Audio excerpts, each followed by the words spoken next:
비의 성각에서 말하는 사람이 우리 주위에 아니면 내 가족 중에 있지 아니한가, 아니면 내가 그런 사람이 아닌가. 알코올 중독과 마약 중독의 강박적 남용은 정신적 강박증을 동반한 신체적 중독 상태를 말합니다. 이에 대한 조치를 하지 않을 때는 구제불능이 되며 계속 진행되어 치명적이 됩니다. 대부분의 강박적 남용은 알코올이나 약물을 사용한 시기에 언제인지는 알 수 없으나 언제 끊을지는 단정할 수 없습니다. 강박적 남용은 우리 주량으로 추정할 수 없으며 그램이나 담배 경우처럼 캐피수로도 그 양이 정해지지 않습니다.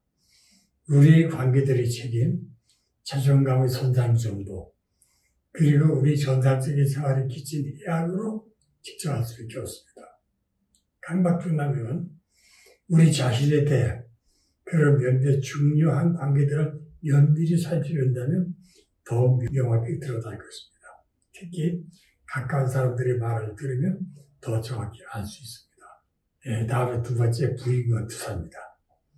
알코올 중독이나 마약 중독의 경우 시체는 약물 의존성으로 발전합니다.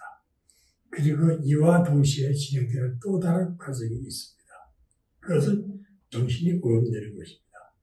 정신적 오염은 신체와 정신 두 가지 중 더 심각한 문제를 낳습니다. 중독자에게 이런 방탕한 사고, 우리는 정신적 오염을 이렇게 부릅니다. 이 방탕한 사고가 자신의 문제를 부인하고 무시할 수 없는 문제에 대해 사람이나 일을 탓하는 세월에 비례하여 더 단단히 고착됩니다. 따라서 적절한 조치를 하지 않는다면 중독자의 가장 가까운 사람에 대해 이러한 오염의 강도는 더욱 높아질 수 있습니다. 방탕한 사고를 전면적으로 빨리 직면하면 할수록 회복도 빠르게 진행이 됩니다. 다음에 부인입니다. 부인은 우리가 두려워하는 어떤 것으로부터 자신을 지키기 위한 하나의 방어 기제입니다. 부인은 알코올의 강박적 남용에 따른 문제를 회피하기 위해 현실을 외면하고 숨기는 행동입니다. 이런 사람은 술에 전혀 문제가 없다고 주장을 합니다. 또는 문제가 있기는 하나 그렇게 심각한 것이 아니라고 최소화합니다. 우리를 자유롭게 하는 진리의 대면을 거부하는 것입니다. 아담이 에덴 동산에서 죄를 지었을 때 처음으로 하나님이 두렵다는 것을 경험했습니다. 아담은 하나님이 하지 말라는 것을 자신이 했다는 사실을 알고 있었습니다. 그래서 평소에 치밀했던 하나님이 두려워 나무 뒤에 숨습니다. 부끄러움도 알게 되었습니다. 그때까지 자신이 벗었다는 사실을 모르던 온전한 안정감과 보호 속에 있던 그가 거기에서 벗어나 어떻게든 벗은 수치를 감추했습니다. 그래서 나무 잎으로 벗은 몸을 가렸습니다. 이제 하나님이 자신을 어떻게 대하실까 두려웠습니다. 아담은 자신이 한 행동을 인정하고 하나님께 도움을 요청하지 않았습니다. 하나님이 아담에게 묻지 않았다면 아담은 영원히 자신을 뒤로 감추고 숨어서 지냈을지도 모릅니다.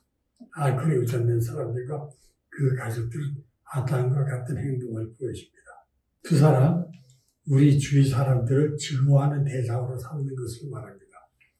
부인과 동일하게 똑같이 이것 또한 우리가 두려워하는 그 어떤 것에 대하여 자신을 방어하는 또 하나의 방어기제입니다. 알코올 중독에서의 투사는 중독 자신의 행위로 야기된 결과는 다른 사람이나 장소, 물건 등을 비난할 때입니다. 어떤 중독자는 자신이 술을 과하게 마신 것은 사실이나 다른 사람도 자신의 아내와 같은 사람과 산다면 아니 마실 수 없을 것이라고 말합니다. 아내가 주는 스트레스 때문에 술을 마신다는 겁니다. 이렇게 중독자는 자신의 문제를 남의 탓으로 책임을 전가합니다. 그리고 알코올 남용에 대한 책임은 결코 인정하려 하지 않습니다. 하나님은 금단의 열매를 먹은 아담에게 왜 먹었는가를 묻습니다. 아담은 그 열매를 준 사람은 다름 아닌 하나님이 내게 주신 여자 이브라는 것입니다.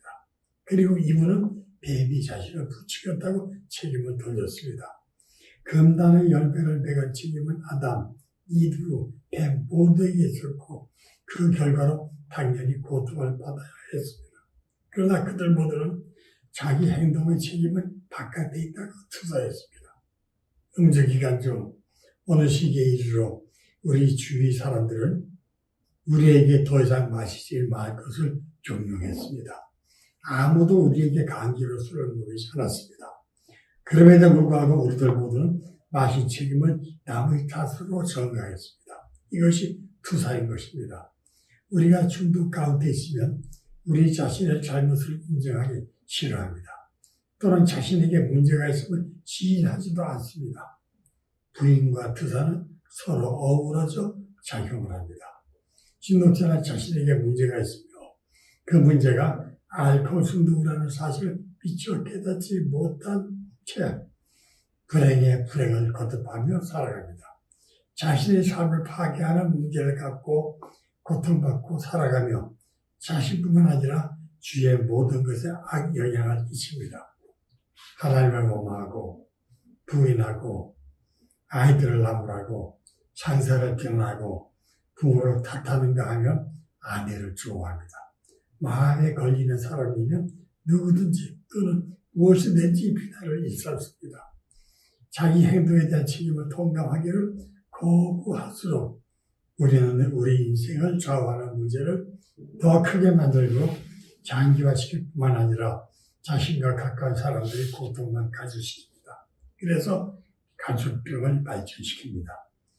재생 과정에서 이런 부인과 투사가 방해의 요인이 되는 것을 우리는 알고 있습니다. 그러나 이 부인과 투사의 요인 너무나 높고 견고하여 전문의들조차 깨기가 어렵다는 것이 알코올 중독의 조예가 깊은 사람들의 공통된 견해입니다. 그러나 해결책은 있습니다. 영적 원리를 치료 프로그램으로 사용하는 A의 12단계가 또 종교의 주의 고백이 부인과 투사의 방어력을 봅니다.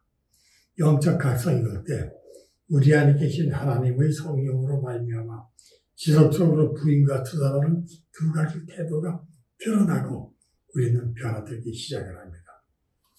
세 번째, 영적 황폐합니다. 많은 알코올 중독자들을 만나면서 아직도 알 수 없는 수수께끼는 그들이 왜 가족이나 의사에게 도움을 요청하지 않는 것인가 하는 것입니다. 그들을 끊임없이 지켜보고 보호해온 가족은 그들의 삶을 누구보다도 더 잘 알고 있습니다. 또 의사들도 그들의 병을 잘 알고 있는 전문가들입니다. 의사들은 알코올 중독자의 가족으로부터 환자의 상세한 정보를 제공받아 그들의 증상을 파악하고 있습니다. 더 이상 승리가 속일 필요가 없음에도 불구하고 가족과 자신의 문제를 상의하거나 의사에게 자신의 증상을 정직하게 진술하고 도움을 요청하지 않습니다. 그래서 알코올 중독자는 치료는 고사하고 치료 이전 단계의 진단 자체를 방해하며 의사를 곤욕스럽게 합니다. 그러면 성직자는 어떠한가요? 성직자 역시 알코올 중독자에게 접근하기 가장 어려운 집단에 포함이 됩니다. 그들의 철벽 같은 방어제 때문입니다. 대부분의 중독자는 오랜 중독 생활의 증후군으로 마음의 병을 앓고 있습니다. 대표적인 증상이 열등감, 자괴감, 자기연민, 패배의식, 두려움, 지적감 등입니다. 이것이 임상을 통해 관찰된 공통된 심리적 특성입니다. 성직자는 사회적으로나 도덕적으로 교감이 없는 사람으로 인식되어 있습니다. 그러나 환자의 중독자는 위에 열거한 심리적 특성 외에도 마시기에 저지른 파렴치한 행동, 취해서 저지른 비인격적 관계, 그리고 술에서 깨어난 다음 그런 모든 것에 대한 뻔뻔한 정도의 부정과 합리화와 투사 등으로 죄책감을 전혀 느끼지 못하는 것처럼 행동을 합니다. 그러나 내적으로는 일말의 양심이 남아있어 죄책감을 느끼기도 합니다. 또한 그들도 사람들이 자신들을 비도덕적 인간으로 치부하고 있다는 사실도 잘 알고 있습니다. 그런 그들이 어찌 도덕적으로 결함이 없는 성직자에게 나는 죄인이요 하고 자신의 이야기를 할 수 있겠습니까? 종교사회학자들은 신의 존재 여부와 상관없이 인간을 두려움을 극복하기 위하여 신을 만들었다고 주장을 합니다. 원시대 인간은 가장 열악한 존재였습니다. 곰처럼 강한 발도 없었고 사자 같은 강한 이빨도 없었으며 강한 촉으로부터 자신을 지키기 위한 말과 같은 또 사슴과 같은 빠른 발도 그들에게 없었습니다. 새처럼 날 수도 없었고 물고기처럼 물속에서 헤엄칠 수도 없었습니다. 24시간 생존의 위협을 느끼며 살아가야 했습니다. 거기에다 언제 화산이 폭발하여 화산지의 용암에 묻힐지, 언제 땅이 갈라져 땅속으로 빨려 들어갈지 몰랐습니다.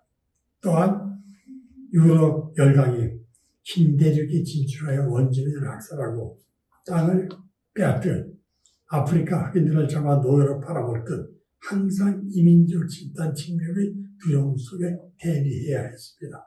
그런 두려움 속에서 생존해야 하는 인간에게는 어떤 강력한 힘이 진짜 존재입니다. 강력한 힘이 자신들을 보호하고 있다는 믿음이 필요했습니다.